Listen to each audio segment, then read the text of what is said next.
When the world goes quiet, some voices still remain. Not every soul finds peace when the clock strikes 12. There are stories hidden in the shadows, whispers drifting between the living and the forgotten. Some stories linger, some souls don't leave. Welcome to Stillness After Midnight, where every silence tells a story. If you're drawn to the mysteries that stir after dark, the voices that echo when the world sleeps, subscribe now and join us as we listen to the souls who still have something to say, because in the stillness, the truth finally speaks. They say the first thing a man remembers when he's about to die isn't his first love or first paycheck, it's his first sin. I'm not dying, yet. At least not in the way most people think of dying. But something in me has been rotting for years, quietly, persistently, like mold behind wallpaper. And it all started with a headline. Just a few words. 12 to be exact. I remember the day I wrote it as clearly as if I were still there. The smell of burnt copper from the school explosion still hung in the air when I arrived at Jefferson High. Sirens screamed, yellow tape cordoned off the front gate, and frightened students clustered like cattle behind news vans. My camera crew was still 20 minutes out. I didn't wait. I had my notepad, my instincts, and more importantly, my ambition. "Unnamed suspect in custody," said the police officer, barely out of breath. "Teen, 14, Middle Eastern descent. No confirmation yet. Still early." That should have stopped me, but it didn't. I walked away before he could finish, before I could ask the follow-up questions I had been trained to ask, before the truth had a chance to breathe. My breath fogged the cold air, and in that cloud I saw opportunity, a potential exclusive, a front-page exposé, my ticket to syndication. The newsroom buzzed like a wasp hive when I returned. Interns rushed around with coffee and printouts. Editors barked over phones. And in the center of it all, I sat at my desk, hands poised over the keyboard, heartbeat loud in my ears. Not from guilt, not yet, just adrenaline. I could have waited, I should have waited, but I didn't. I wrote the headline first before even drafting the story, because the headline is the truth people remember long after facts change. Teen bomber unmasked, the face of terror at Jefferson High. I remember hitting publish, the little button in the top right corner of the screen. It was green, glowing, innocent. It felt good. God forgive me, it felt good. The views rolled in like a tide. 30,000 in the first hour, 200,000 by midnight. By morning, it had gone global. Everyone wanted to know who this 14-year-old terrorist was. They didn't care that the article used the word alleged only once, buried in paragraph 9. They didn't notice the quote from the officer was paraphrased. They didn't even read the whole thing, just the headline, just the photo of a frightened boy being led away in cuffs. The world wanted a villain, and I had given them one. That night, I slept like a man who had won something. I dreamt of interviews, handshakes, primetime slots. What I didn't dream about was Khalid. That was his name. Khalid M., 14 years old, born in Michigan, straight A student, loved astronomy and robots. The only bombs he ever made were science fair experiments. But none of that made it into my story, because I never asked, because I didn't care.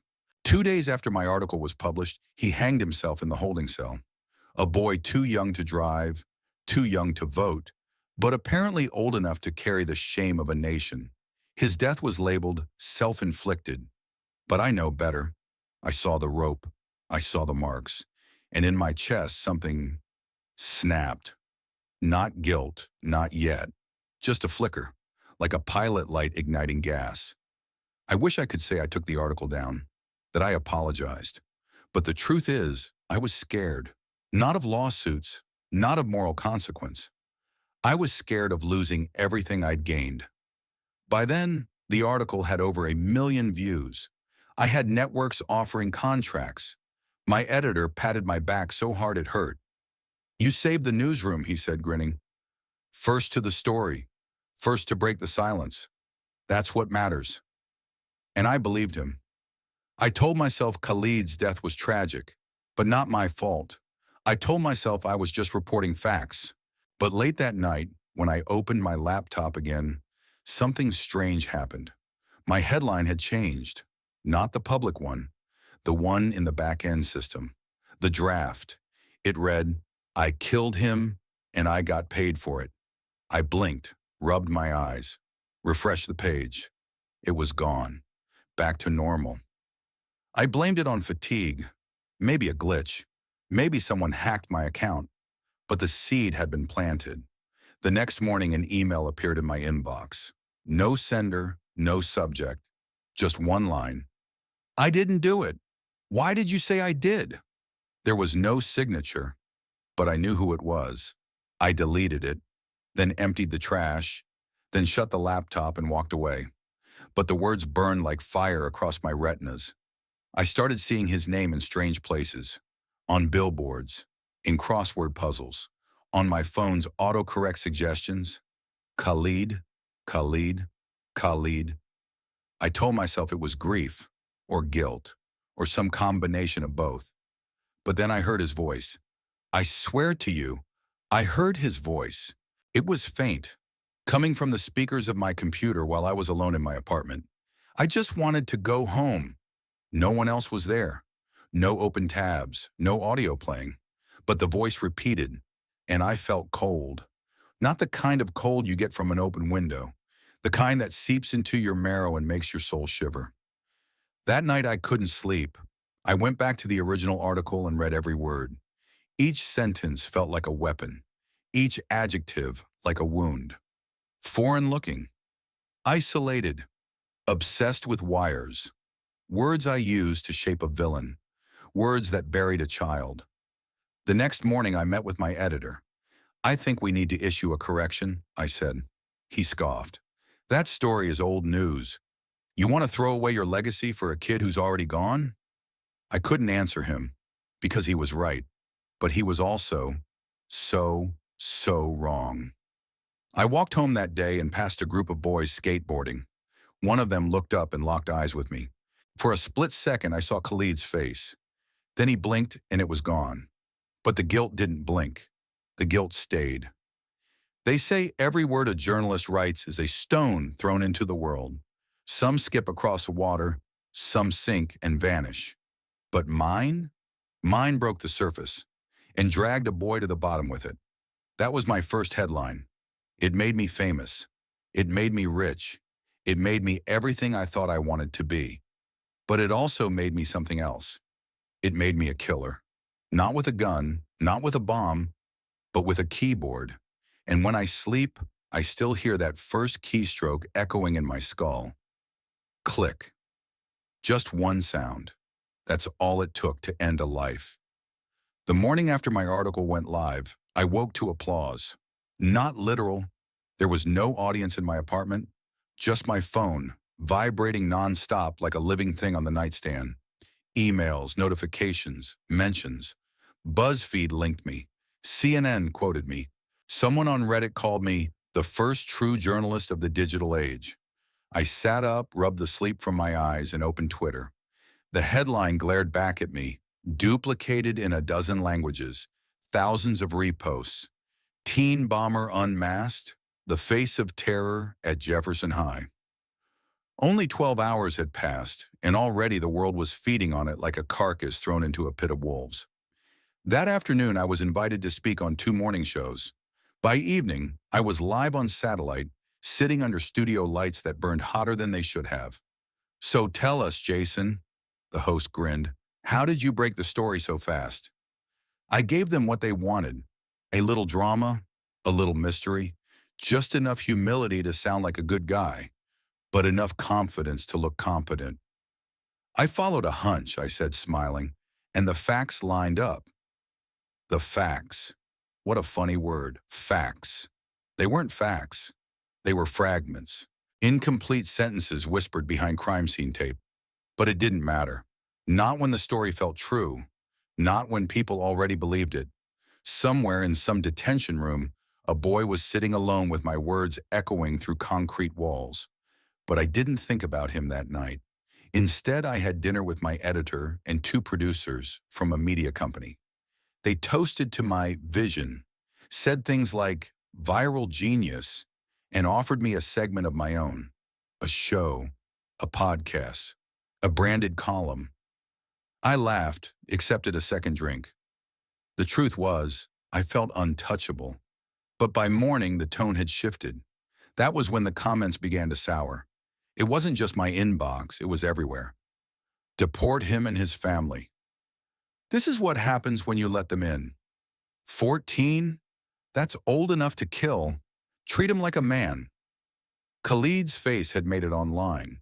Someone had leaked a photo of him in cuffs, still wearing his school backpack, eyes wide with shock. The image spread like spilled ink. A child. That's what he looked like. Not a criminal, not a terrorist, just a kid. But I didn't delete the story, didn't revise it, didn't blink. I told myself it was out of my hands now, that I had done my job. Then came the protesters. Outside Khalid's house, people screamed into bullhorns.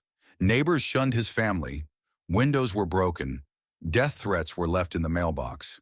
His parents issued a quiet plea through their lawyer. Our son is innocent. Please let the truth come out. No one listened. They had already made up their minds. Because the headline said he was guilty. Because I said he was guilty. I watched it unfold from my apartment. Volume turned down. Heart rate turned up. There's a particular kind of horror in realizing that you created a monster, and now it no longer listens to you. That night, something changed. I received a private message on an old journalist forum I barely used anymore. No profile picture, no name, just one sentence. Why did you do it? I stared at it for a long time. No reply, no threat. Just that question. I closed the browser, but I didn't sleep. The next morning, a photo surfaced on an anonymous blog. Khalid, curled in the corner of a cell, hands wrapped around his knees, his hoodie drawn over his face. Underneath it, the caption, "They say I'm a bomb, but I just want to go home." It hit me like a fist to the chest, the first crack in the mirror I had built around myself. I clicked refresh. The post was gone, deleted, no trace. I tried searching for it again. Nothing. But it stayed in my mind like a splinter under skin. That afternoon, I made the mistake of reading the comments again. But not on my article, on Khalid School's Facebook page. One stood out. He was always quiet, carried a notebook, drew spaceships. I don't believe he could hurt anyone. Another. He gave me his sandwich once when I forgot mine. He never even raised his voice. Another. This can't be real. Someone needs to stop this. And then, buried between the noise, a message that chilled me. Tell the reporter he lied. Tell him the blood will be on his hands. That night I had a dream. I was sitting at my desk typing. The keyboard was sticky, wet. I looked down and my fingers were red. Not paint, not ink, blood. I kept typing. Couldn't stop. Each word splashed across the screen like a wound. Guilty terrorist Muslim bomber behind me. I heard breathing. Slow, labored. Then a voice. Why did you do it? I turned, but the room was empty. Only the sound of my heart pounding in my ears. I woke with a jolt. The clock read 3:33 a.m. Laptop screen glowing. Open browser tab, a Google search. I hadn't typed it. It read, "How to write an obituary for a child." The next day, I forced myself to go back to the police station, not to ask questions, just to see him, to see if he was real. They let me peek through the small window of the holding room, and there he was, sitting, still, eyes hollow, face pale. No tears, just exhaustion.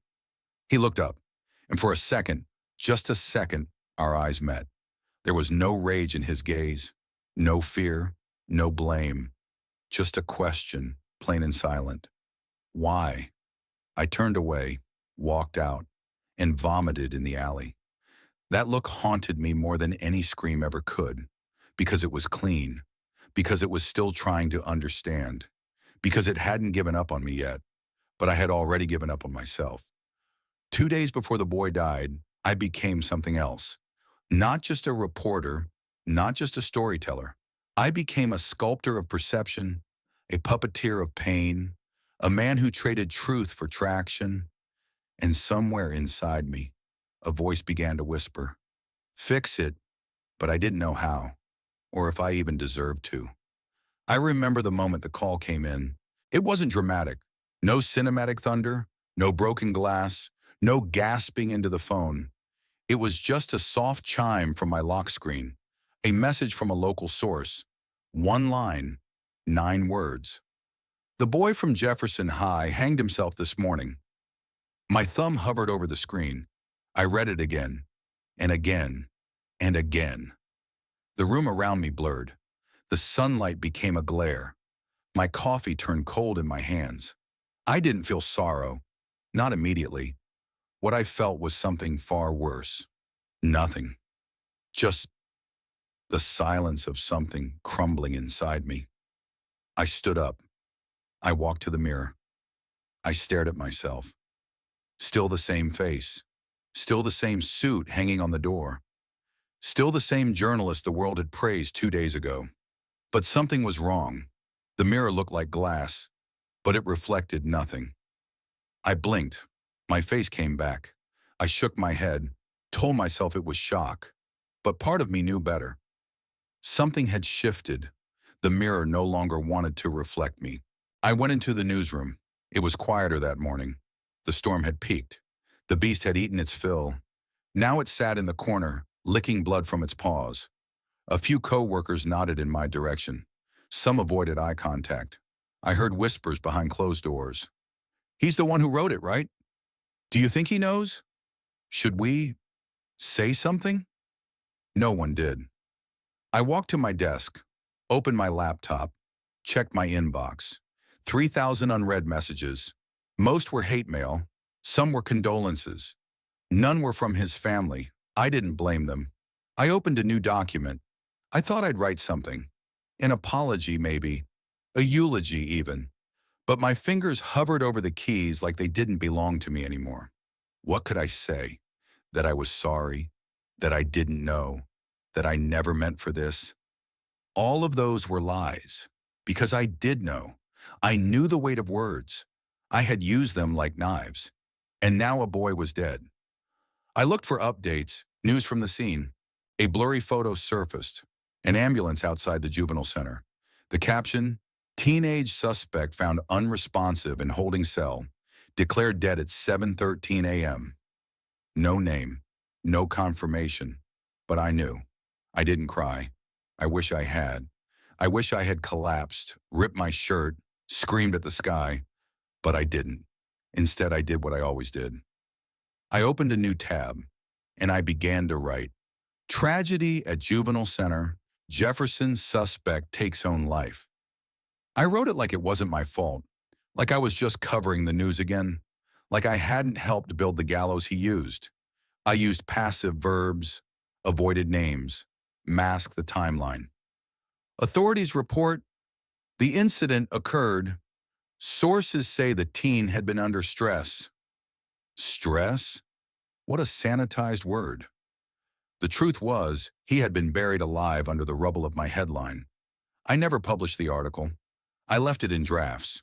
Because midway through writing it, I felt something wet on the keyboard. Not water, not coffee. Blood, just a single droplet. I looked at my fingers. They were clean, but the key under the letter I was stained red.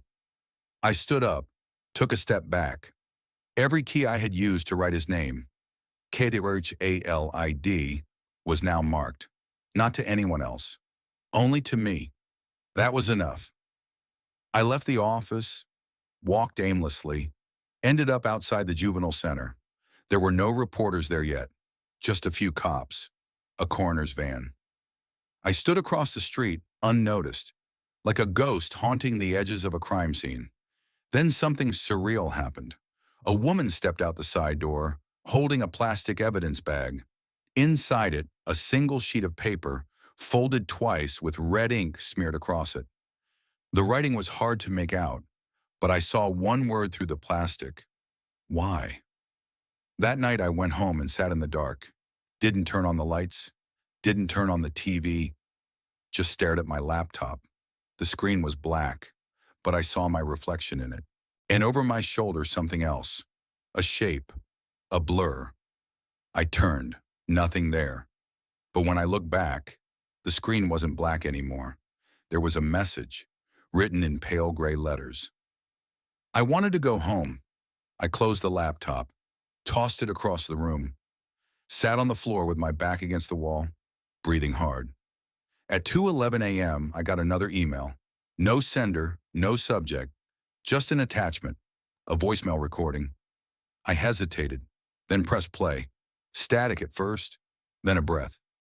Mom, I didn't do it. I swear. I just want to come home. Please. They keep saying things.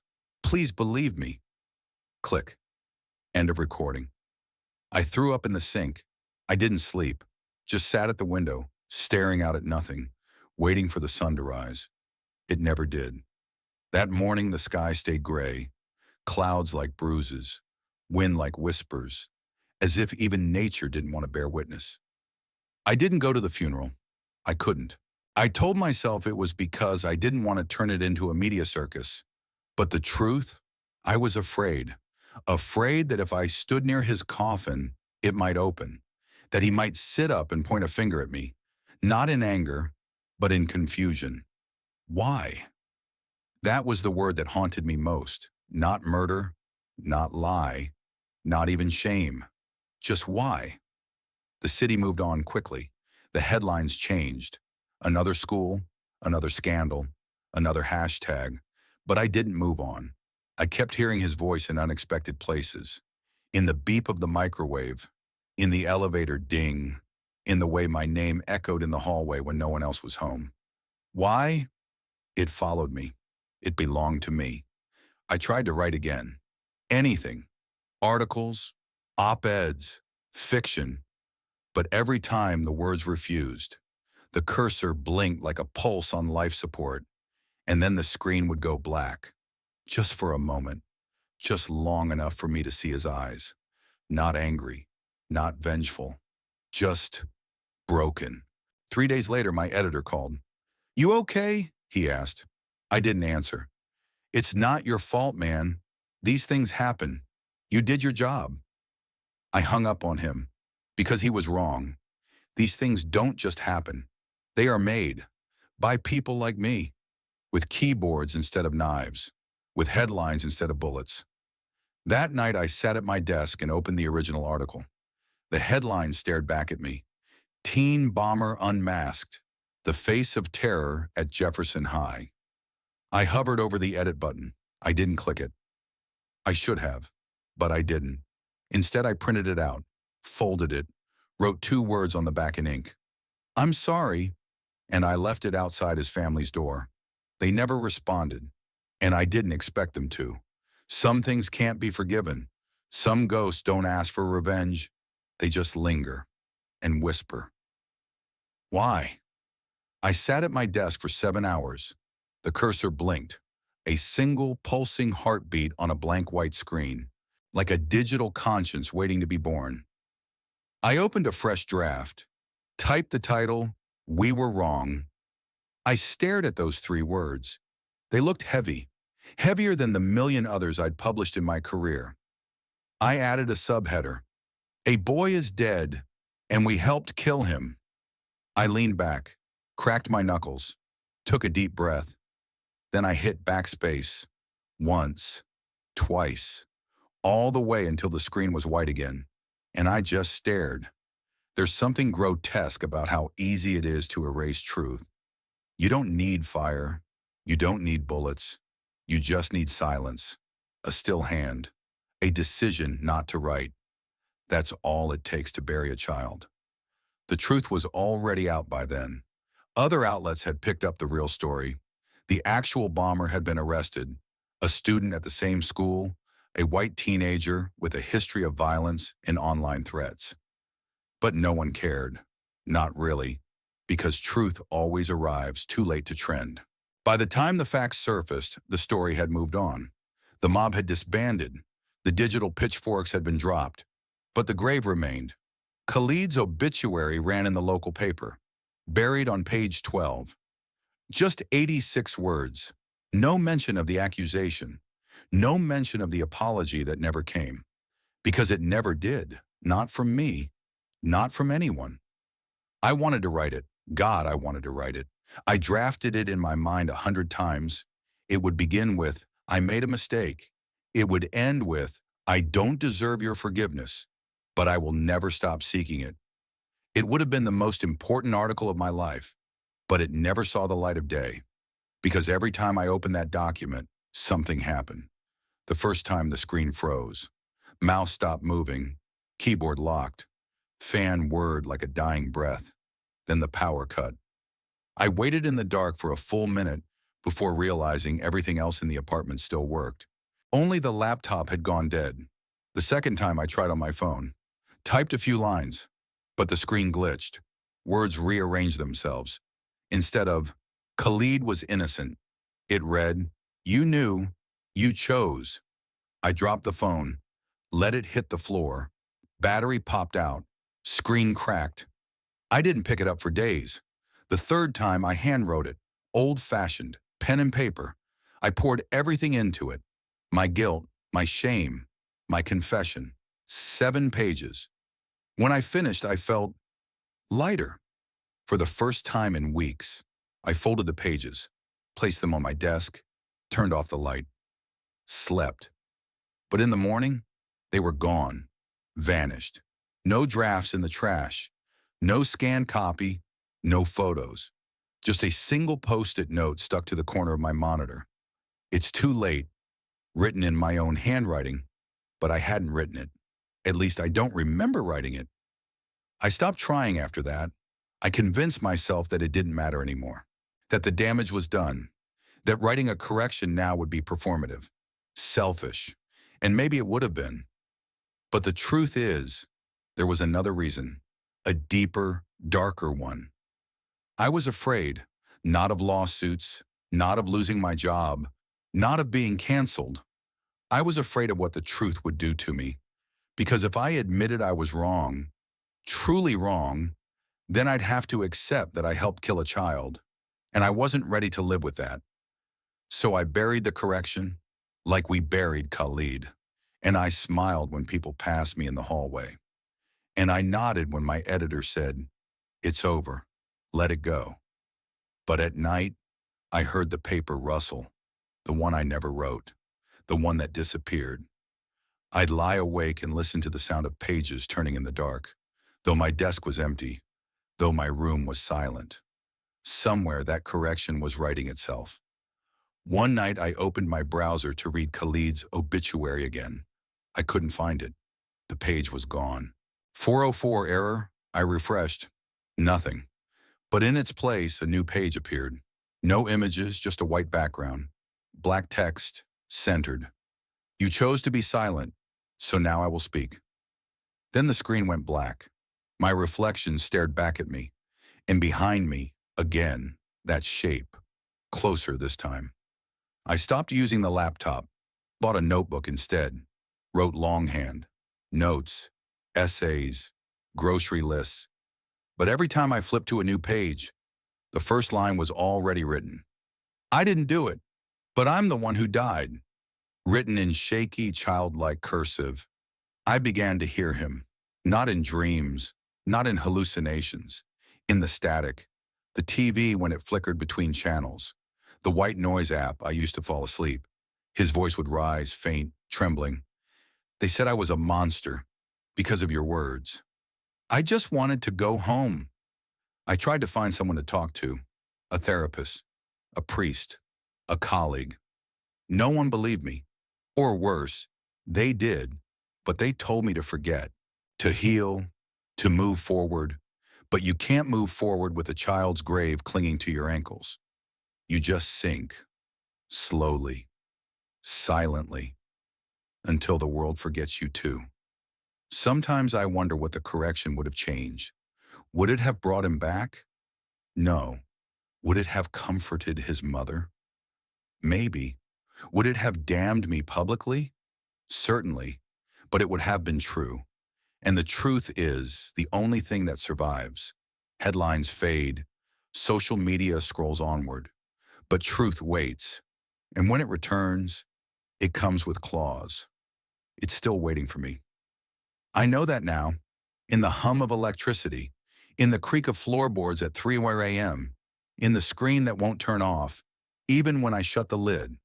The correction has become something living, and it whispers to me every night, "Write me."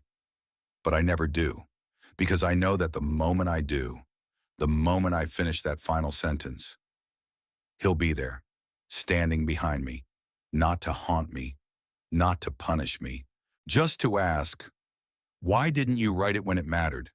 It began with a whisper. Or maybe, no, maybe not a whisper.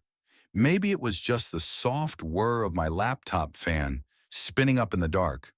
But I swear it said my name. Not in a voice I recognized. Not aloud even. It was something deeper. A vibration just beneath sound. Like the hum of a thought that wasn't mine. I'd left the laptop closed. Hadn't touched it in days. The correction I never wrote still sat in some graveyard of drafts, nameless and buried. But that night, it turned on by itself. The light from the screen woke me. It cut through the darkness of my apartment like a scalpel. Clean, cold, surgical. I turned toward it slowly, heart knocking like an unwelcome guest inside my chest. The lid was open. I hadn't opened it. I rose from bed, crossed the room barefoot, feeling every creak in the floorboards echo louder than they should. The screen glowed white. No login prompt. No lock screen. Just text. Black letters, centered. A sentence I hadn't typed. "You can't silence me if I'm already dead." I stared at it, waited for it to vanish, told myself it was a prank, a virus, some residual auto text maybe. But even as I rationalized, the text began to shift, letter by letter, like someone deleting and retyping it live. "You took my voice, so now I'll take yours." The words faded, replaced again. "You wrote your version, now read mine." The screen flickered. The cursor blinked. Then it began typing, by itself. I backed away. Line by line, word by word, the story unfolded. Not my story, his. I liked astronomy. I liked the quiet after the rain. I liked that my mom always left the light on in the hallway because I was scared of the dark. "You made me into a monster. You said I was obsessed with bombs. You said I built one in my room. You said I looked foreign." Each sentence was a dagger, small, precise, and it cut somewhere I didn't know existed until then. I tried to shut the laptop. It wouldn't close. Not physically. The hinges resisted like hands pushing back. Then the webcam light turned on, bright red, watching me. My heart stumbled. I grabbed the power cord, yanked it from the wall. The screen didn't turn off. Instead, the display darkened into a mirror. Not a reflection of me exactly, of a room, a small cement cell. A boy curled in the corner, hugging his knees. He looked up, directly at me. "Khalid." I stepped back. He opened his mouth, but no sound came. Instead, text appeared on the screen beneath him. I begged them to let me call my mom. They said I didn't deserve a phone call. "You wrote that I refused to talk." But I was screaming. I dropped to the floor, felt cold sweat down my back, hands trembling. The screen shifted again, back to text. This time, in a typeface that looked handwritten, as if it had been scratched with fingernails. "You made me into a symbol, but I was just a kid. You wrote headlines, I wrote poems. You had your career. I had 12 more years of school. You won, and I died." I reached for the power button, held it down, nothing. Held it for 10 seconds, still nothing. Then, a beep. A new message appeared. "Stop trying to turn me off. You don't get to shut me down." I slammed the laptop shut, and this time it closed.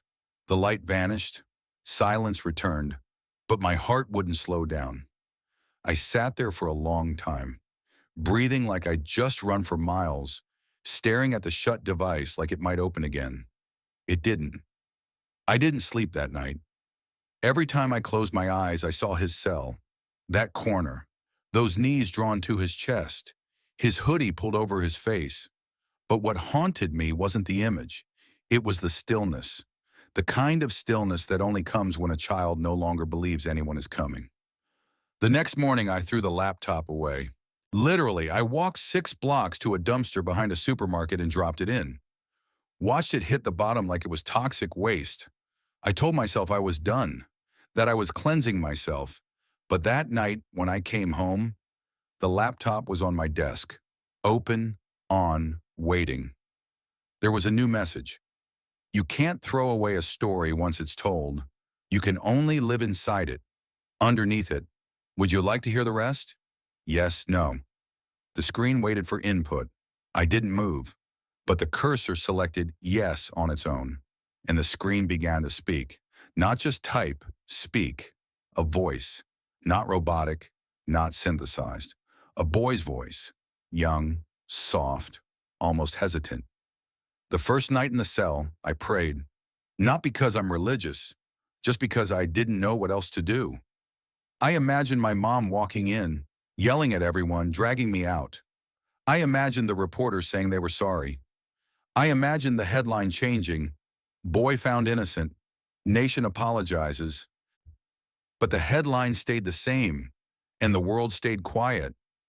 I began to cry, quietly, without ceremony, tears I hadn't known I was still capable of producing. They hit the keys like tiny apologies, but it was too late. The screen kept speaking. On the second night, I stopped praying. The walls listened better than the people. I thought maybe if I stopped existing, the lies would die too.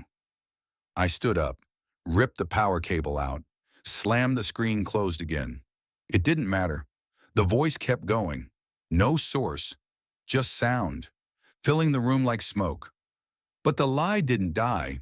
It lived, and it got awards. It got praise. It got airtime. It got remembered.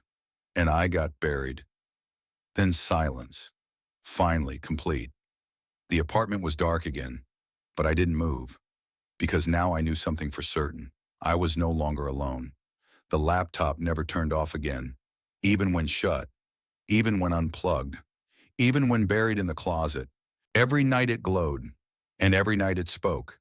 Not loud, not angry, just persistent.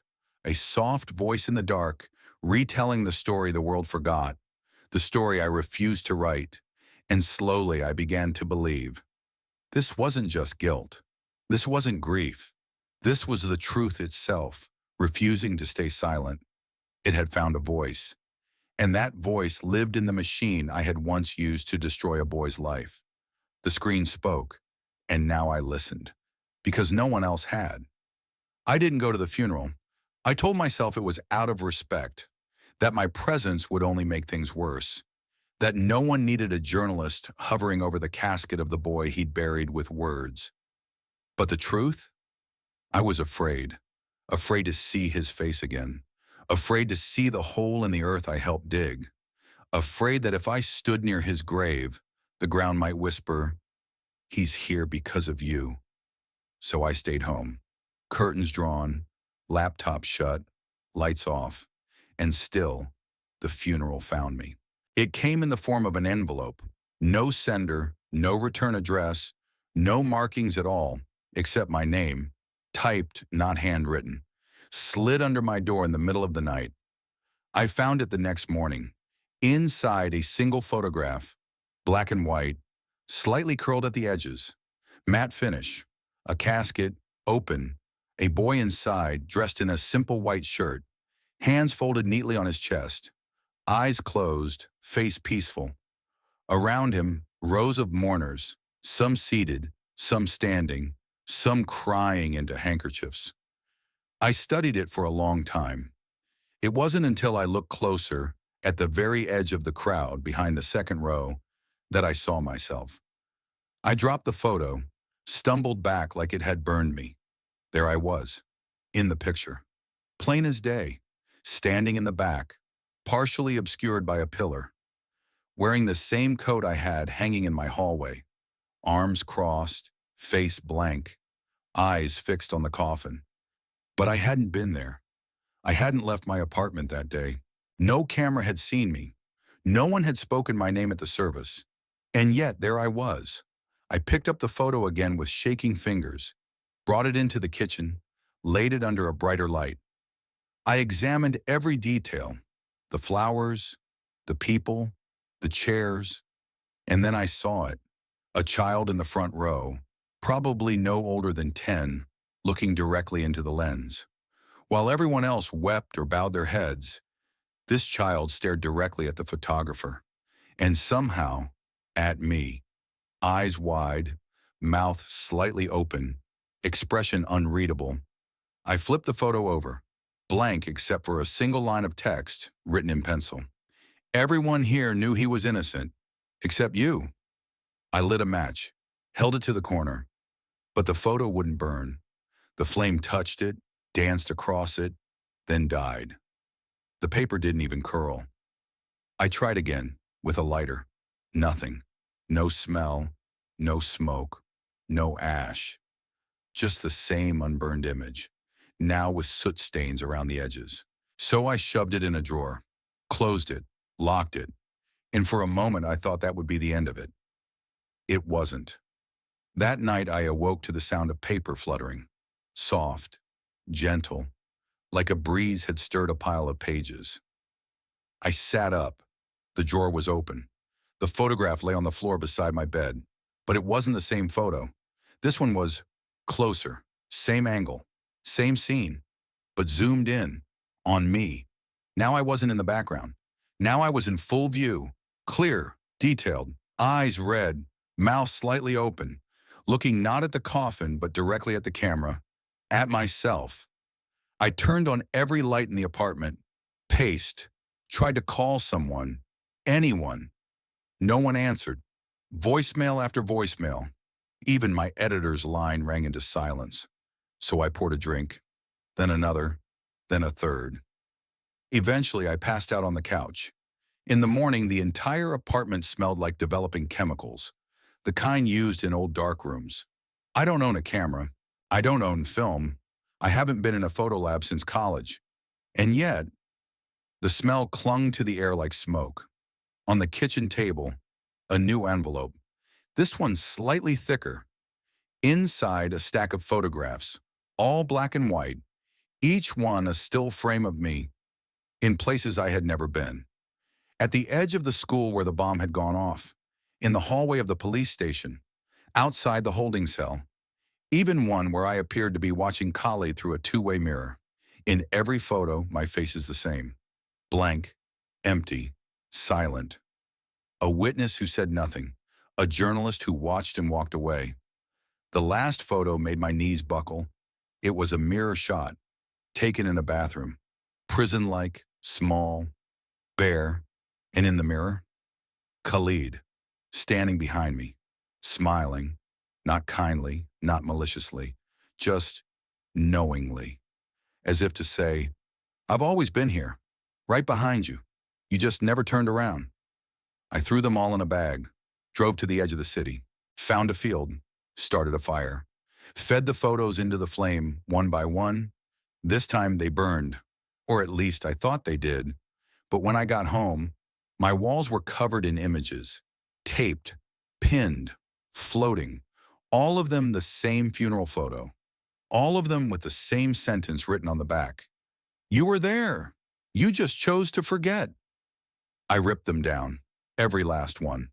But that night the photo returned, on my laptop, as the new wallpaper, grayscale, same casket, same crowd. And there I was, dead center now, hands folded, inside the coffin. The screen blinked once. A message appeared. Everyone mourned him. No one mourns you. Then the laptop shut off. I couldn't turn it back on for days, but the image never left me. Even now, I sometimes close my eyes and see it. Me, lying in a box, and a boy standing over me, not speaking, just holding a camera. Click. I hadn't been to the old building in months. Not since they moved us to the glass tower downtown. Sleek, modern, air-conditioned truth factories. But the original newsroom still stood. Abandoned. Boarded up. Silent. I told myself I was only passing by. That I had errands nearby. That nostalgia had pulled me off course. But deep down, I knew exactly why I parked my car across the street. I needed to know if the building remembered me. It was strange how easily I got in. The lock was rusted, the side door slightly ajar, no alarms, no padlocks, as if the building had been waiting. I stepped inside. The air was stale, dust and printer ink and old sweat. The lights didn't work, but the hallways knew the way. My feet remembered which tiles creaked, which desks belonged to which ghosts. I passed rows of desks that hadn't moved, chairs still slightly swiveled, coffee mugs fossilized in place, bulletin boards covered in yellowed clippings, thumbtacks long since rusted, and then I saw it, my old desk, still there, exactly as I'd left it. I approached slowly, like a mourner returning to a grave. Everything was where it shouldn't be. The stack of notepads, the cracked plastic cup of pens, the small frame quote from Hemingway, "All you have to do is write one true sentence," and my laptop, not my new one, the one haunted by Khalid's voice. This was the old one, the one I wrote the headline on. The screen was open, lit, but there was no power, no plug, no connection, just a white screen with one sentence typed in the middle. It began here. I reached for the keyboard. My fingers hesitated just above the keys. Then another line appeared by itself. "Would you like to remember what you wrote?" I didn't answer. The screen flickered. And then it showed me. The original draft. The real one. The unedited, uncensored, fully raw version of the article I had submitted that day. It wasn't the version the public saw. Not the one cleaned up by editors, fact-checked, loosely, given its headline and metadata tags. This version was angry, biased, sickeningly eager. It used words I didn't remember typing. Radical, foreign-looking, obsessed with electronics, detached from classmates, dangerous mind hiding behind polite eyes. It read like a verdict, a eulogy of innocence. I skimmed it with trembling hands. In the margins there were notes, comments I hadn't written, little bubbles like from an editor. But the tone was colder, crueler. More fear, less facts. Add emotional hook. Crying teacher? Play up the Middle Eastern angle. He's not a boy, he's a symbol. The final comment read, "Truth doesn't trend. Fear does." I sat down. Or maybe I collapsed. My knees didn't feel like they bent so much as broke. The office around me creaked, but there was no wind. The windows were sealed. The power was dead. Still, somewhere, deep in the dark, a printer came to life. I followed the sound, past the photocopier, the storage closet, the break room that once reeked of instant ramen and burnt ambition. The printing room door was ajar, and inside, a single page slid out. Hot, fresh. I picked it up. It was the headline, the one I wrote. "Teen Bomber Unmasked, the Face of Terror at Jefferson High." But the font was different, rougher, sharpened, and beneath the headline, in red ink, authored by Jason Weaver, witness, judge, executioner. I dropped the paper. The printer began again. Another sheet, then another. The same headline, each with a different message scrawled in red. "He screamed for help. You looked away. Your pen was the rope. He died on your byline. We spell guilt with your name now." The printer whirred like a monster breathing. Pages fluttered to the ground like autumn leaves, each one accusing, bleeding ink. I stumbled back to the hallway, and that's when I heard typing. Not from me, not from any computer, from the walls.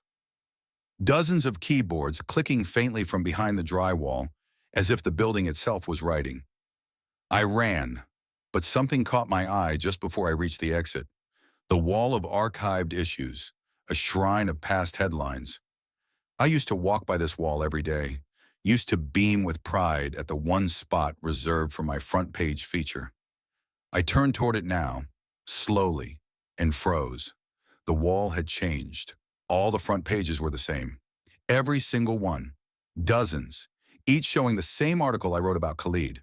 Except now, his face was gone, replaced by mine.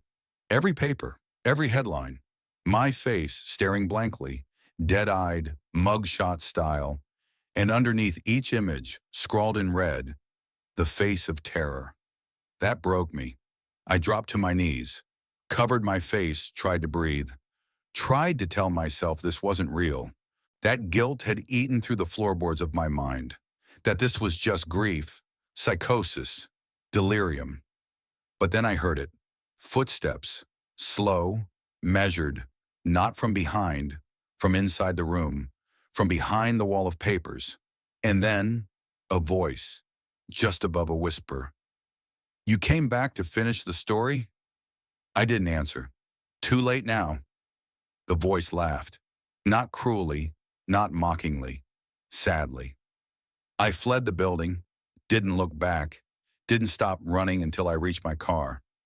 Even now, I'm not sure I left anything behind, because when I got home, there was a new front page folded neatly on my kitchen table. Same headline, same font, except the date was tomorrow. Reporter found dead in former newsroom, cause unknown.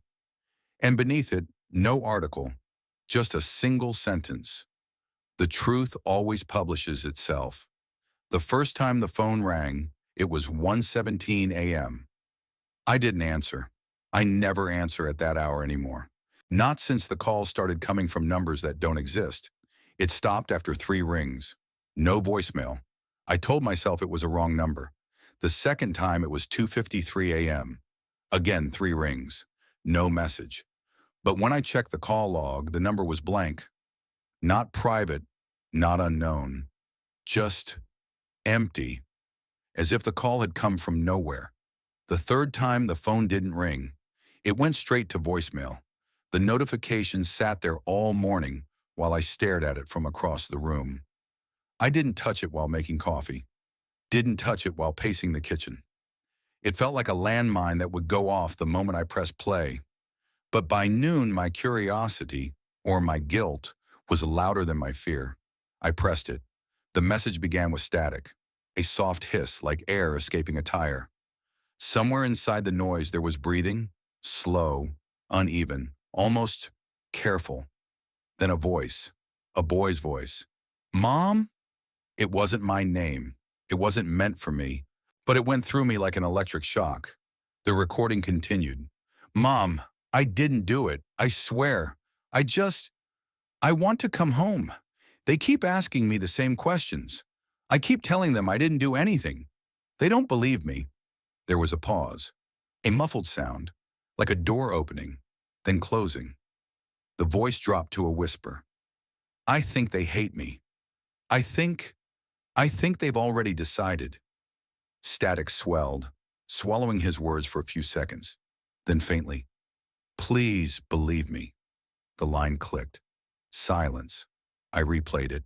Again and again. The voice never changed. The pauses always fell in the same places. The door always creaked in the same beat. But the last 2 words, they weren't the same every time.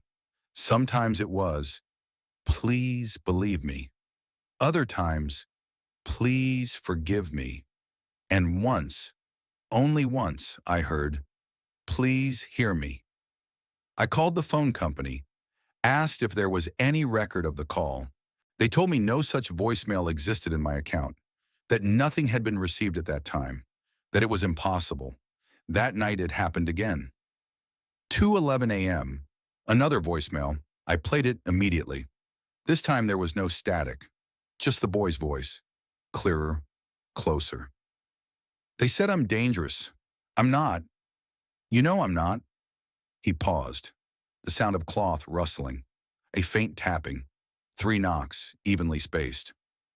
The man who wrote about me, he never talked to me. Not once. But he decided what I was anyway. Another pause. Why didn't he ask me? Why didn't he listen? The line went dead. I didn't sleep. I sat in the dark, the phone on the table like it was staring back at me. At 4:36 a.m., another message arrived. This one didn't even have a voice, just a sound. The creak of a rope under tension, followed by a breath, followed by nothing. By morning, the voicemails were gone, not just from my phone, gone from the server entirely. I called the company again. They insisted there had been no messages, no calls, no activity. At noon, a package arrived at my door. No return address. Inside, a cheap burner phone. One contact saved, Khalid. I stared at it for hours before pressing call. The line rang once. Then his voice. You can't hang up this time. The call lasted exactly 14 minutes, one for every year he'd been alive. He didn't accuse me. He didn't yell. He didn't even sound angry. He just told me things. What the holding cell smelled like. How cold the floor was. How the light never fully went out at night. And the shadows it made were worse than darkness. How the guards looked through him like he wasn't there. And then, how he waited. Waited for someone to knock on the glass. Waited for someone to say, "We know it wasn't you." Waited for someone, anyone, to listen. No one came, he said finally.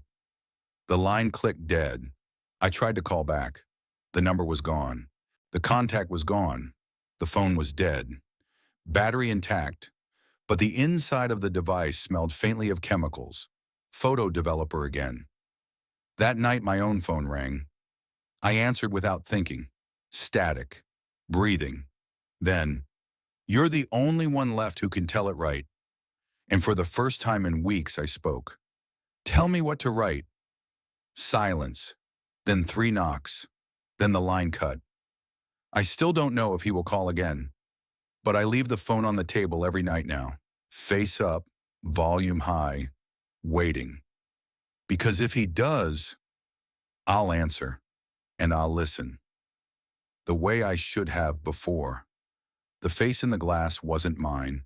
That's what I told myself the first time it happened. It was late. Past 3 a.m. The kind of hour when the walls breathe heavier than you do, and even the refrigerator hum sounds like a confession. I had gone to the bathroom to wash my face. I didn't expect company. But there it was. Not my reflection, but a different one. Not completely different, just wrong. Subtly. Like someone had sculpted me from memory but forgot the details that made me human. The hair was right, the jawline, the neck, but the eyes. They didn't blink when I did. I stepped back, heart rattling in its cage. The fluorescent light overhead buzzed louder, like it too was aware. I waved my hand in front of the mirror. The reflection delayed by a second, then caught up. A glitch? Sleep deprivation? I leaned in. That's when I saw them. Not my eyes, his eyes. Dark, reflective, deeper than they had any right to be. Eyes I had only seen in photos, in a cell, in an open coffin, in memory. Khalid. I stumbled backward into the hallway, nearly tripping over my own shadow. I slammed the bathroom door and stood there for a long time. Breath caught in my throat like a bad headline I couldn't retract. When I finally worked up the nerve to look again, the mirror was normal. My face had returned. But something about it felt vacant, like it wasn't really looking back. After that, the mirrors changed. Subtly at first, the kind of shift you feel more than see.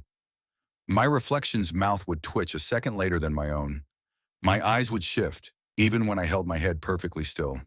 Sometimes I'd smile, and the man in the mirror wouldn't. I covered the mirrors one by one. The bathroom, the hallway, the closet door, white sheets, tape, black paint over silver. But mirrors are trickier than they seem. They live in more places than we admit. In dark windows, in turned-off TV screens, in the shine of a phone screen when the room is black. And in all of them, his face appeared more often than mine. It started with glimpses. A reflection in a window that didn't match my pose. A face in the microwave door watching me as I passed. A child's silhouette in the glass of the frame front page article on my wall. The article that made me famous and him infamous.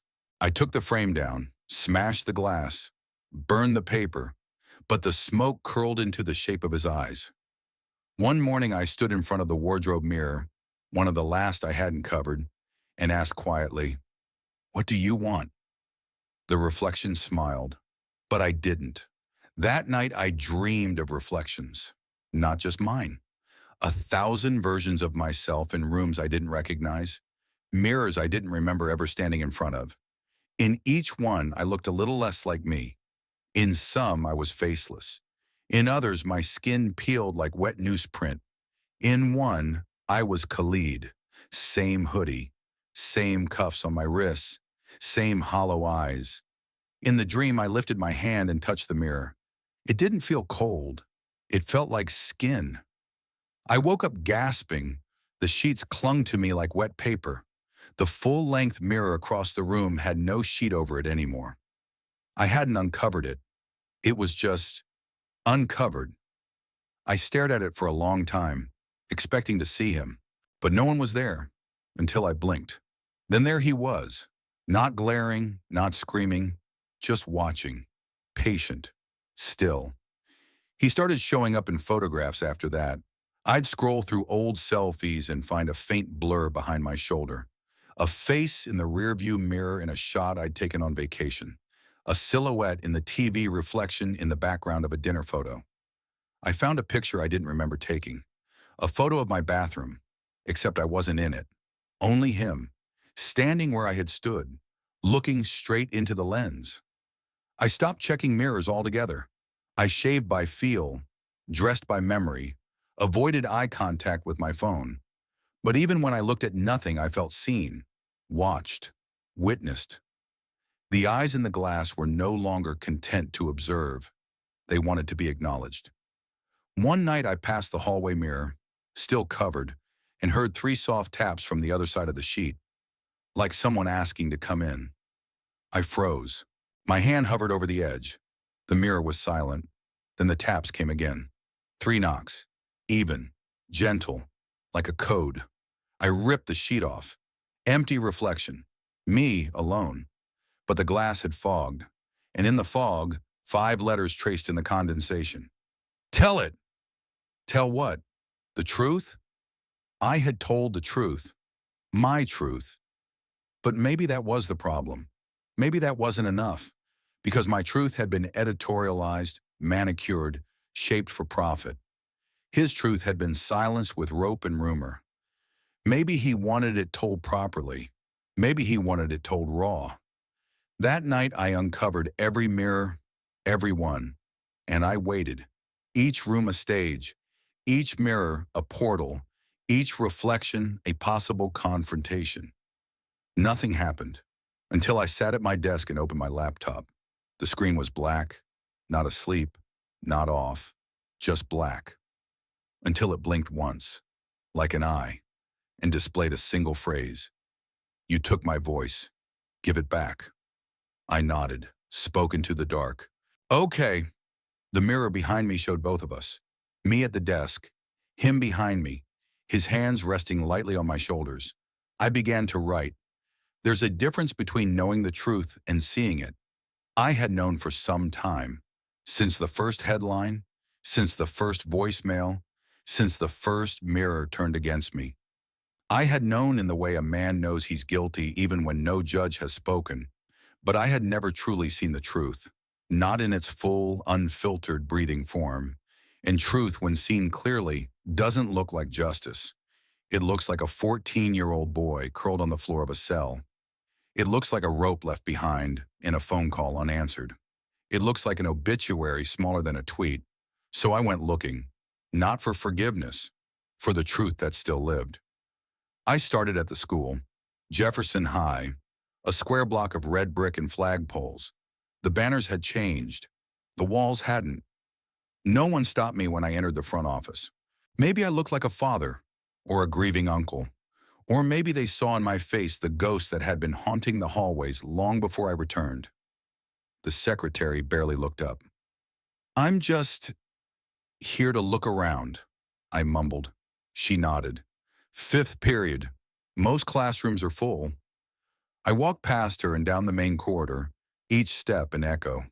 The floor still bore the scuff marks of adolescent lives. Locker doors with peeling stickers, graffiti half cleaned. The kind of quiet that's both peaceful and loaded. Halfway down the hallway, I saw the door. Room 213, the science lab, the last class Khalid ever attended. The room was empty, chairs on desks, a whiteboard smeared with equations, a periodic table curled in the corner like it wanted to escape. At the back, a project display still stood. Build your own solar system. 8 foam balls strung on a bent wire hanger. The Earth hung slightly off-center. I imagined him in here, sitting in the second row near the window, drawing planets in his notebook, thinking of other worlds, quieter ones where boys with brown skin and soft voices weren't monsters by default. I reached for the chair where I thought he might have sat. As my fingers touched the wood, a whisper coiled through the air.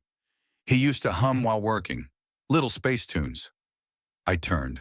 A janitor stood in the doorway, mid-60s, gray beard, badge read, Ray.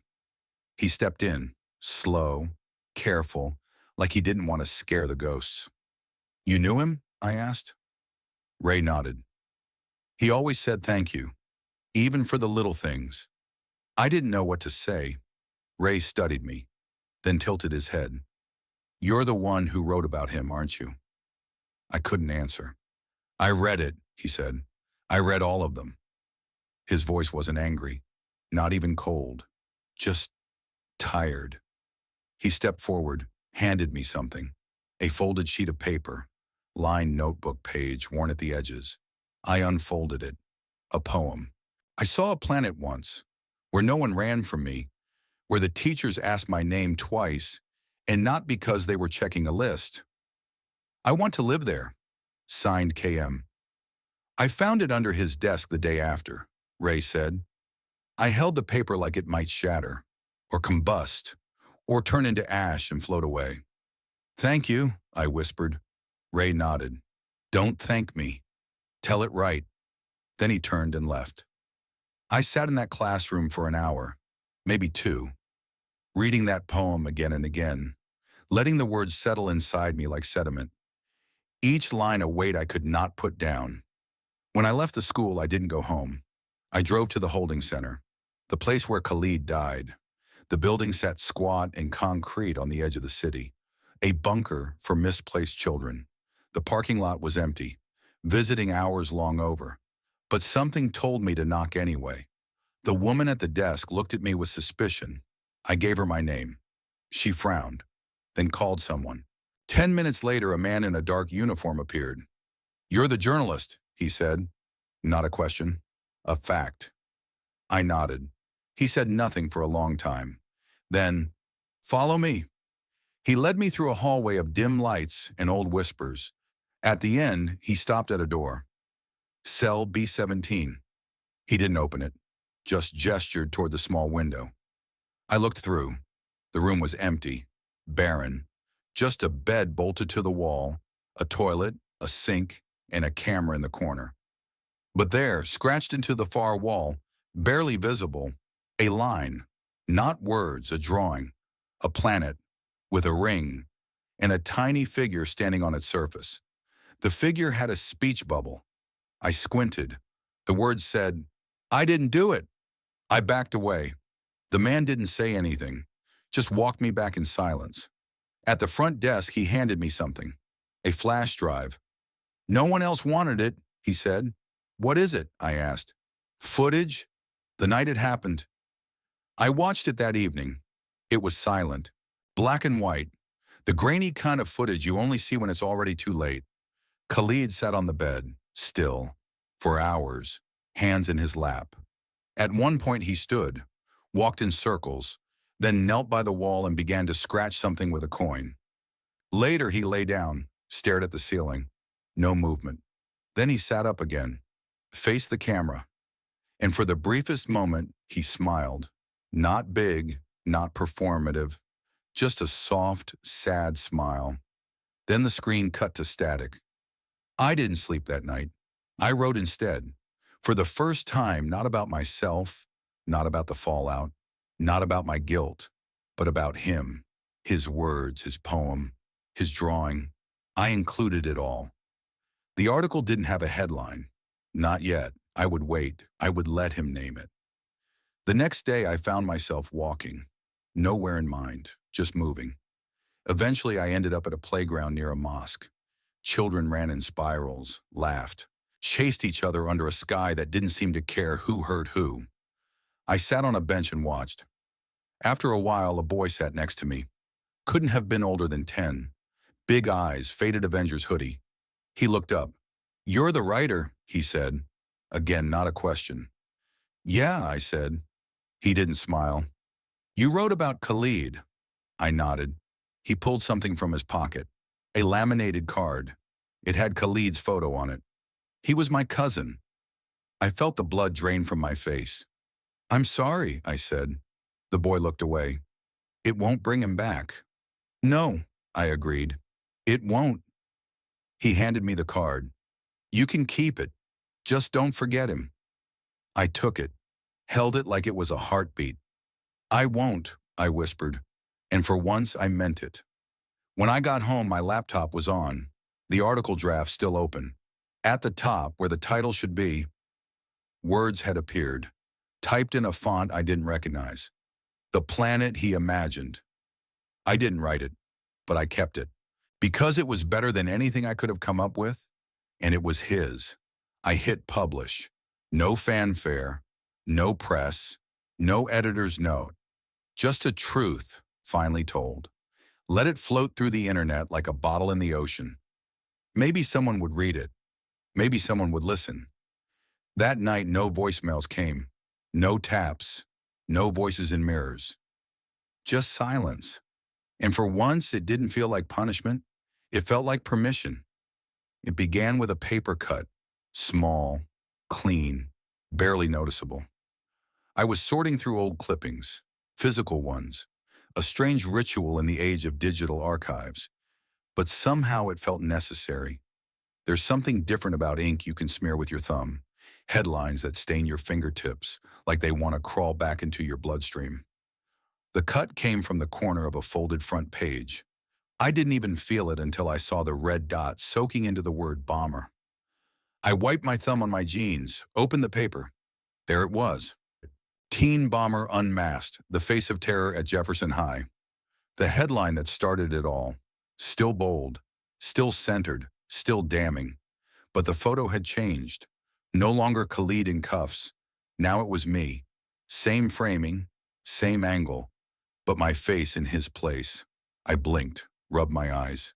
The image didn't revert. I checked the date. Same as before. The byline, still mine. I flipped through the stack. One by one, every article I'd written on the case had changed. Not the text, not the layout, just the photos. Every time Khalid was supposed to appear, it was me instead. In handcuffs, in the holding cell, on the school lawn, face blurred by smoke and panic. And always, always beneath the same headline. I stood, heart climbing into my throat.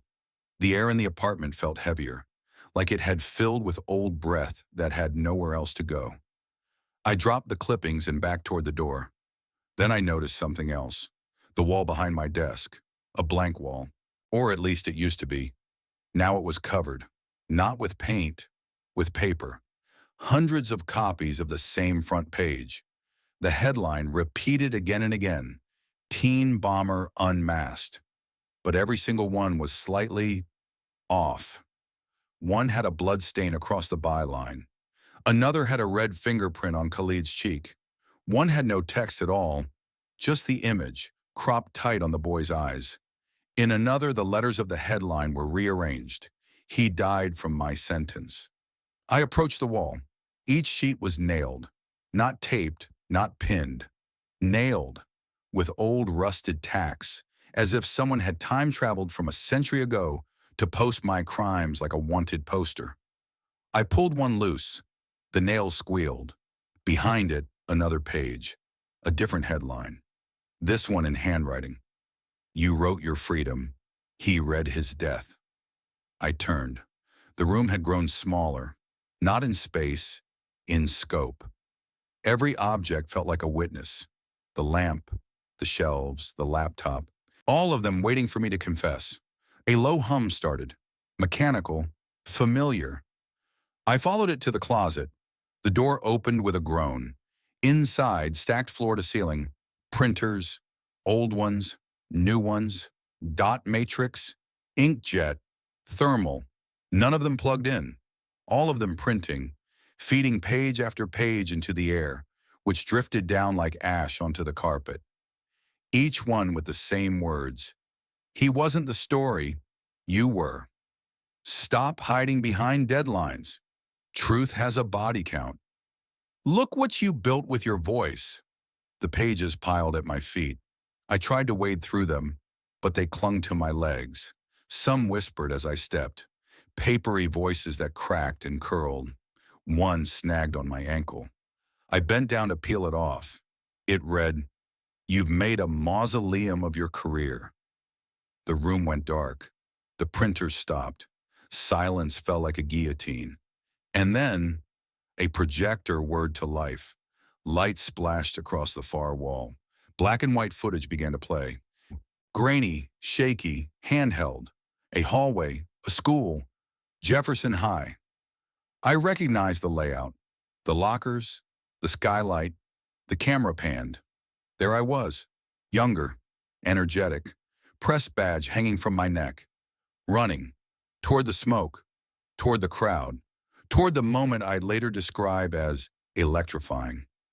I watched myself push past a teacher, shove a microphone into a crying student's face, jot down notes while a boy was being cuffed behind me.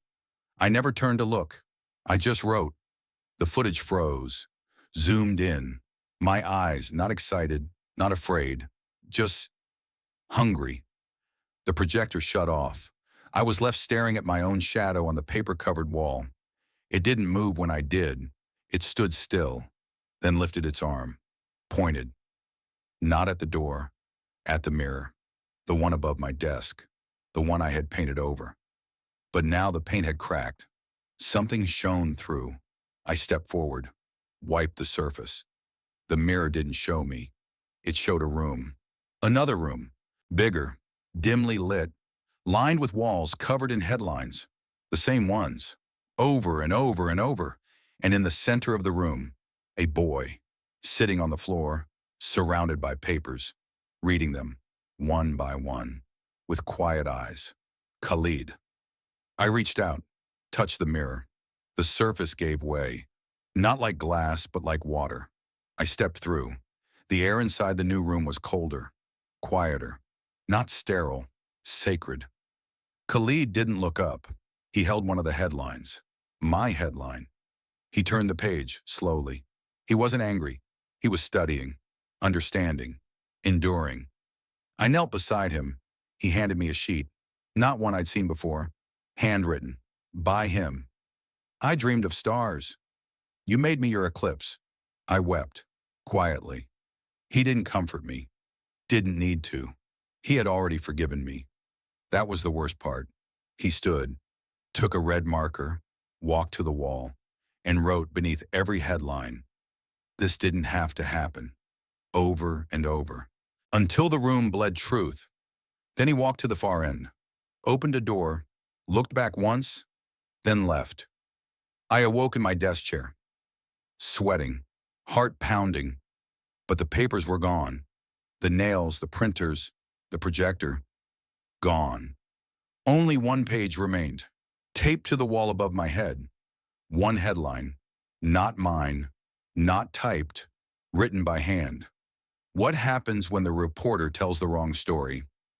That morning, I wrote it, the real story, not about the tragedy, about the architecture of the lie, how we built it, how we sold it, how we blamed him for buying what we broadcast. This time I signed my name. This time I printed it myself. Only one copy. I mailed it to his family. No return address. Just a message on the envelope. This is the story I should have told. I haven't written since, but I still hear the printers sometimes. In my sleep, in my dreams, in the echo between two thoughts. And every now and then, in the reflection of a window, I see a boy walking through a room full of headlines, reading everyone, making sure I don't forget. It began with a single red key, the I. Of course, it was the I. I noticed it one morning after waking from a dream where I couldn't stop typing. I was in an empty newsroom made of paper. The floor, the walls, even the windows. Paper white and crinkling with every breath. And I was sitting at a desk that kept growing. With every sentence I wrote, the desk expanded, moved farther from the door, the exit, the light. And the keyboard was slick, not with sweat, not with ink, with something darker. When I opened my eyes, I was already seated at my desk in real life. I didn't remember getting there. The laptop was open, the screen blank, except for a single letter. I, and beneath it, the key itself. Damp, blood red. I lifted my hand. My fingers were clean, my palms dry. I reached for the key again. It wasn't sticky, but it was warm, not in the way electronics get warm. It pulsed softly. I pressed it. A sound, not a click. A heartbeat. I pulled away, closed the laptop, tried to stand, but my legs wouldn't obey. Not fully, like the guilt had migrated into my spine. Weighted me down. I leaned back, stared at the ceiling, then down again. Now 3 keys were red. IMS. I'm sorry? I reached out, typed those words, but they didn't appear on the screen. Only one word did. No! I stood up, backed away. The screen stayed on. No power cord, no battery indicator, just glowing, like an open wound. A message appeared. You typed death, now type truth. I didn't sleep that night. Instead, I opened a notebook. Not digital, ink and paper. The kind of honesty a delete key can't touch. I wrote for hours. Everything I remembered. Every headline I had ever sold. Every source I never verified. Every time I chased speed over clarity. Every quote I bent. Every moment I saw the story and ignored the soul inside it. When I was done, my hand was cramped and shaking. The ink bled through the page, but it was still black, at least for now. The next morning, the entire keyboard was red. Not a bright red, a deep, clotted, drying kind of red. It looked painful. The screen had changed too. It wasn't a document anymore. It was a feed, a stream of every article I'd ever written, scrolling by like obituaries, and beside each one, a counter, the number of shares, the number of comments, the number of lives affected, and a 4th number, unlabeled. That number ticked upward, slowly, as if it were counting, something intangible. Echoes, consequences, ghosts. I pressed the backspace key. It shrieked, loud, metal against bone. I pulled my hand back, but it was too late. Blood pooled in the creases between keys, and the message on screen shifted. No undo. I tried wiping the keyboard clean. The rag came away soaked. The blood didn't feel like metaphor anymore. It felt real, smelled real. It got under my nails. The next day, I found my notebook covered in fingerprints. Red ones, not mine. The last page had new writing, not my handwriting. It read, "You think guilt is writing your name over and over, but guilt is writing mine and meaning it." Below that, in the same tiny print, "Type my name." I hesitated, then did. KHALID. The moment I finished, the keys hissed. Steam rose. Then they turned white again. Every one, except the I, still red, still warm. I tried to use the computer like normal that day. Tried to open a browser, search for news, check email. The screen refused. Every tab redirected to the same document, the one I had never finished. The correction, the retraction, the apology, still sitting there untouched, a cursor blinking like a flat line trying to revive itself. I began typing again, but this time, not in my voice. I used his. I quoted his poems, his drawings, his family statements, what the janitor said, what the voicemail whispered. I didn't editorialize, I just wrote, and the blood receded, key by key, until I wrote, I was wrong. Then the screen cracked, a hairline fracture down the center. I froze, watched. It didn't spread, but it stayed, like a scar. The keyboard cooled. I closed the laptop, stood up, turned around. Behind me, the wall was different now. Dozens of red fingerprints pressed into the dry wall like fossilized hands. Some small, some full-palmed. One at my eye level. Above it, someone had scrawled in tiny ink, "We're still here." That night I dreamed again, of a courtroom, no judge, no lawyers, just headlines on the jury bench, each one wearing my byline. They didn't speak, they stared, then slowly turned to ash, one by one, as if they had passed their verdict and didn't need to say it aloud. I woke to find the laptop open. The document I had written now titled, "Obituary for a Boy Who Never Should Have Been a Headline." I didn't name it that, but I didn't change it. I read through the piece again. It wasn't perfect, but it was honest. I clicked Save. The file name generated itself, Khalid Final TXT, and then the screen went dark. Not off, just finished. I never used that keyboard again. Not for writing, not for emails, not even for passwords. It sits now on a shelf above my desk, still red around the edges, still faintly warm, a relic, a reminder, a wound that refuses to scab. Some nights I swear it glows, and if I look long enough, the I key blinks, not like a heartbeat, like an I. It had to be spoken, not written, not typed, not edited or formatted or run through a spell check, spoken. There's something ancient about the voice, how it can carry both apology and plea in the same breath, how it trembles in ways a keyboard never will, how it doesn't allow you to hide behind phrasing or clever syntax or the insulation of an audience. So I chose to speak, for the first time since it all began, not as a writer, not as a reporter, not even as a man desperate to salvage his name, but as a voice that once silenced another. I waited until nightfall. That's when the apartment is most honest. No sunlight to distract, no outside noise to drown out guilt, just walls, shadows, and breath. I sat at the desk, no laptop this time, no paper, no notes, only a voice recorder, one I hadn't touched since college. I blew off the dust, pressed the red button and said, "This is the part where I stop hiding."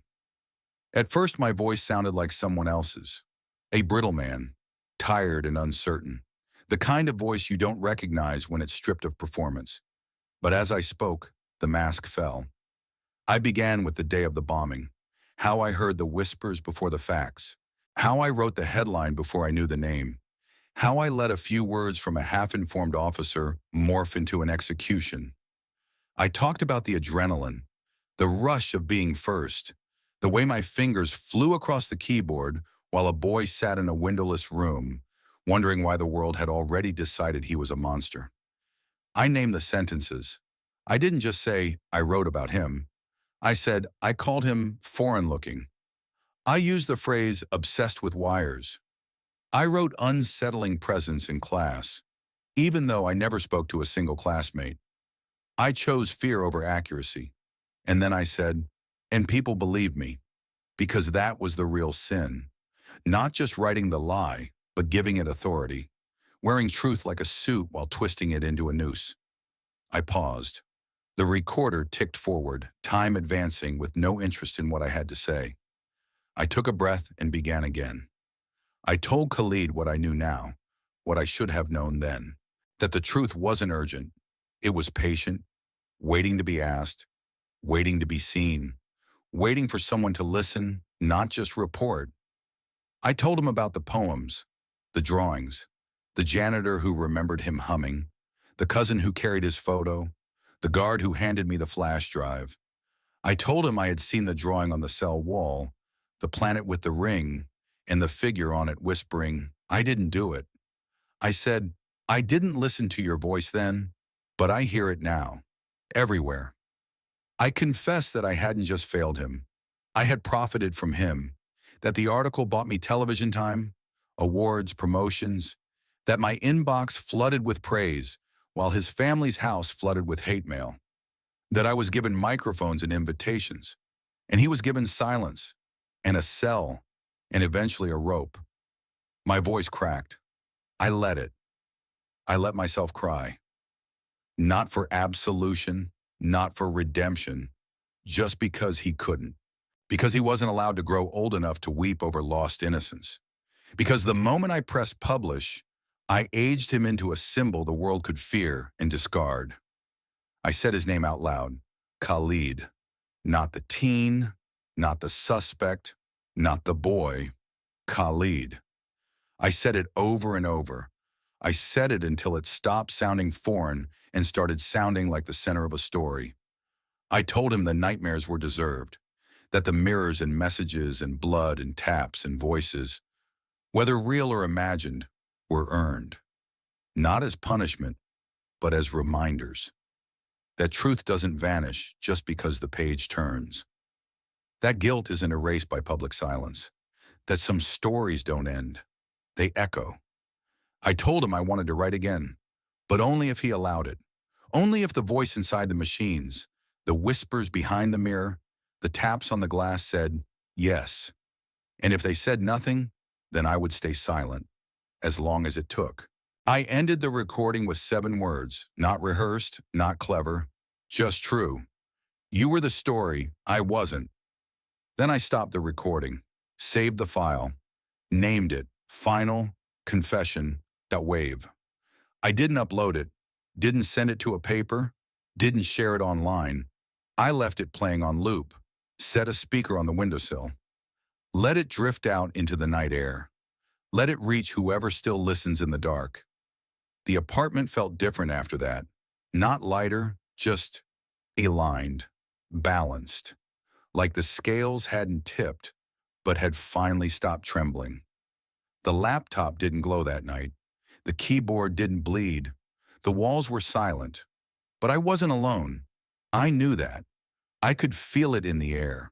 The way stillness pressed against my skin, like someone was watching, not with malice, not even with expectation, just presence.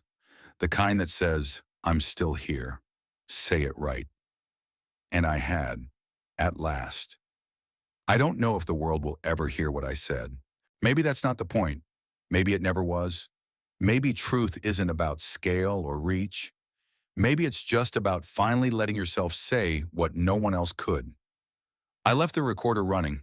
Maybe one day it will stop. Maybe it won't.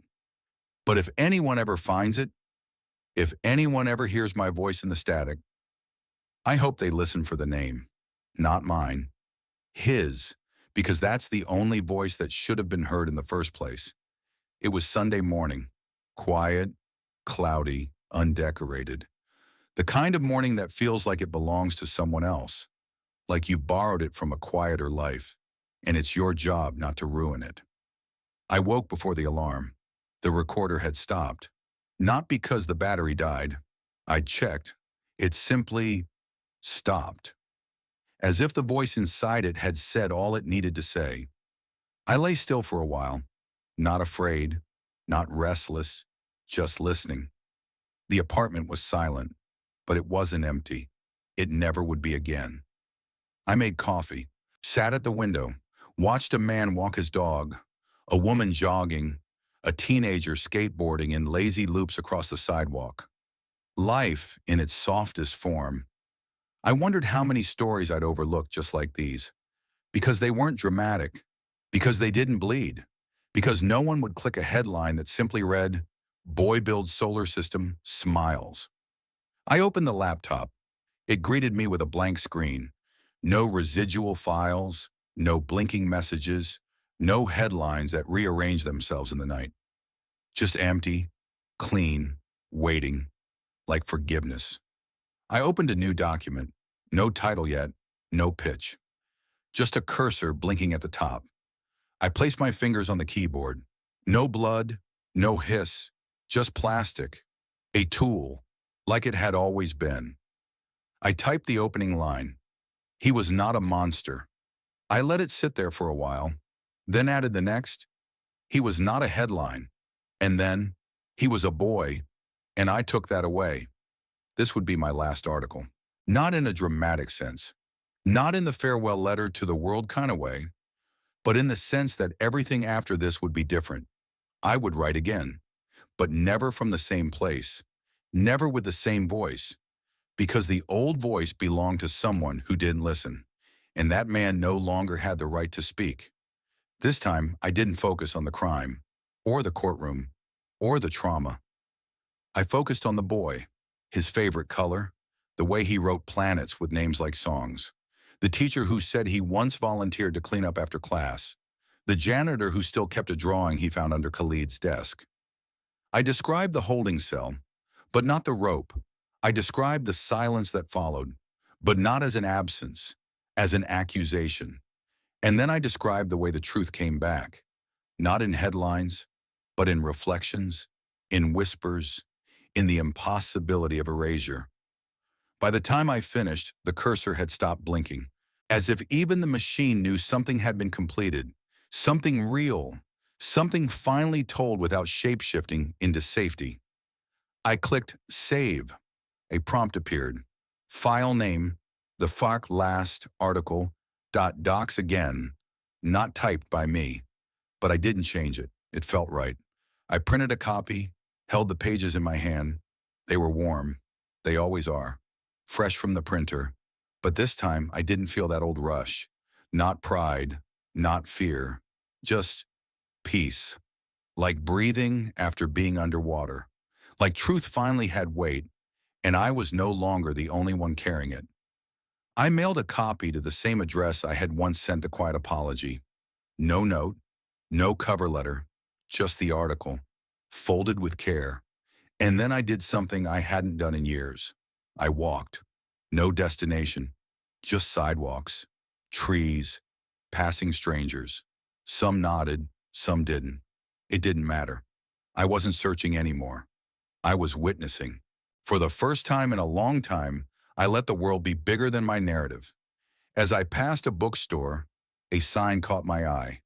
Handwritten in the window, "Truth doesn't age, only memory does." I paused, smiled, and kept walking. That night, I placed the red keyboard in a box, taped it shut, labeled it evidence. Not for anyone else, just for me. Because some truths should be kept, not displayed, not forgotten, just remembered. I didn't expect the knock on the door. 3 taps, even, measured. I froze, then opened it. No one there. Just a single piece of paper on the floor. I picked it up, handwritten, careful cursive. You told it right. No signature. Didn't need one.